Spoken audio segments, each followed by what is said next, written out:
I think the key going forward is one big difference. We're not going to be in a divided government. Democrats currently control the Senate and the White House. We're going to have a unified government. And Republicans do agree that we need to rein in federal spending. The question, of course, is in what way and what specifically. And so that's something that obviously is going to be negotiated in the new Congress.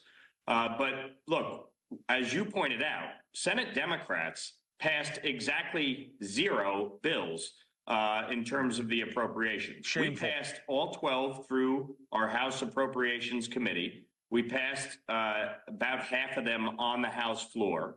But this is not the way to operate. We need to actually have a functioning appropriations process. That will be the goal moving forward, that both the House and the Senate do their respective jobs, pass 12 appropriations bills on time, and in fact, do rein in federal spending. The debt ceiling fight that we had over the last 24 hours, the fact is that the debt ceiling is related to previous debts incurred. If we want to actually reduce debt and deficit spending going forward, that requires us to do the appropriations job of actually right-sizing our federal budget. So that is something that I and my colleagues are fully committed to. You've seen through this 118th Congress, it's been a challenge at times because we are in a divided government.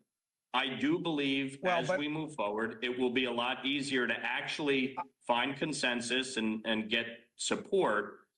There will be tough days and there will be negotiations. Right, because Mike, I hear your point.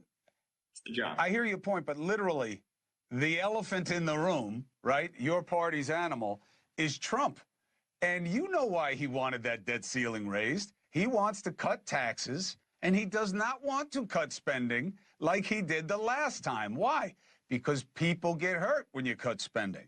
And he wants to give the tax cut and not have to pay for it. So that's why he told you to raise the debt ceiling, and you guys didn't. I will say one thing. I will say one thing, Chris.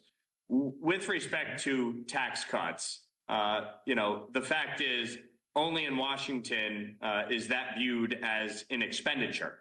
It is not, in fact, an expenditure, and that is part of the challenge with the debt ceiling. But here is the. But that's how he sees it. The point. It's not only in Washington, Mike. It's the president-elect sees it that way. That's my question. That is how it is processed. But it's his position. Do you have the spine to tell him no?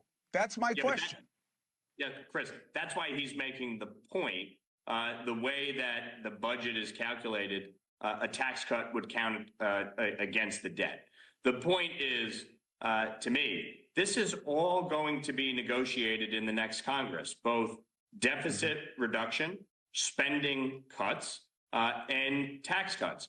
Part of our job is to actually spur economic growth. It's not just about taxes and spending. You actually have to grow the economy and bring in more receipts as a result, which is why energy policy is so critical, why it's so critical that we secure the border and stop this massive influx of illegal immigration. We do need to fix the legal immigration system moving forward because we do have a population decline. We do have a workforce shortage.